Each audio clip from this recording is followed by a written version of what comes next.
explain others what you feel.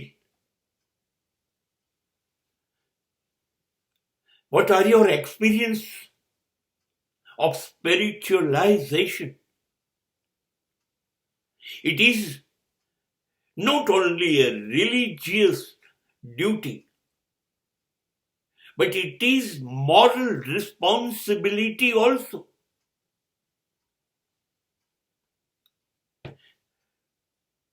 જ્યારે તમને ધર્મ એટલે શું, અધ્યાત્મ એટલે શું, એ રસ્તા ઉપર કેવી રીતે ચાલવું જોઈએ એનો પૂરેપૂરો અનુભવ થઈ ગયો.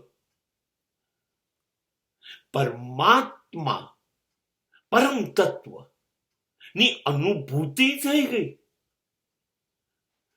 કે આ રીતે પહોંચાય છે. આ તત્વ અનુભવવું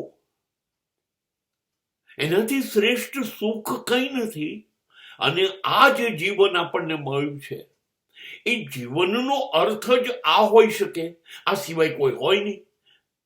જો આવી સ્થિતિમાં તમે આવી જાઓ તો હવે તમારી ફરજ શરૂ થાય છે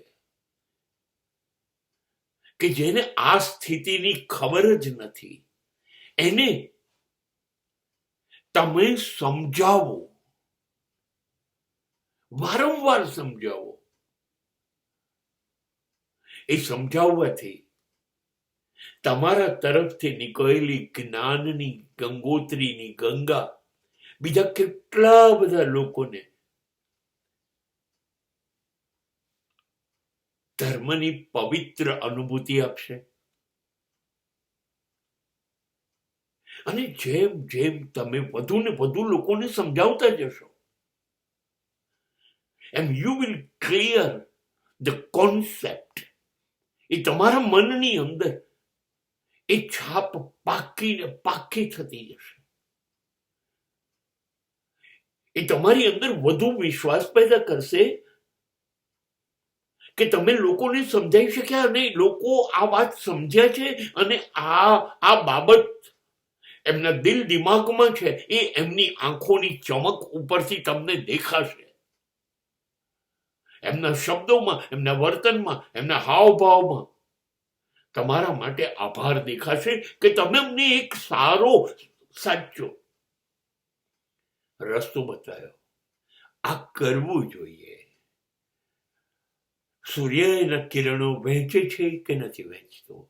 વાદળ વરસાદ વહેંચે છે કે નથી વહેંચતો? તો તમારી પર દિવ્ય જ્ઞાનની કૃપા થઈ તો તમે કેમ નહીં વહેંચો?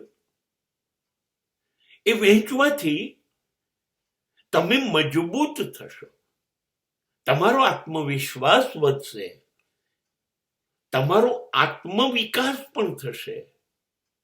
આ બધી સમૃદ્ધિ તમારી પાસે આવશે.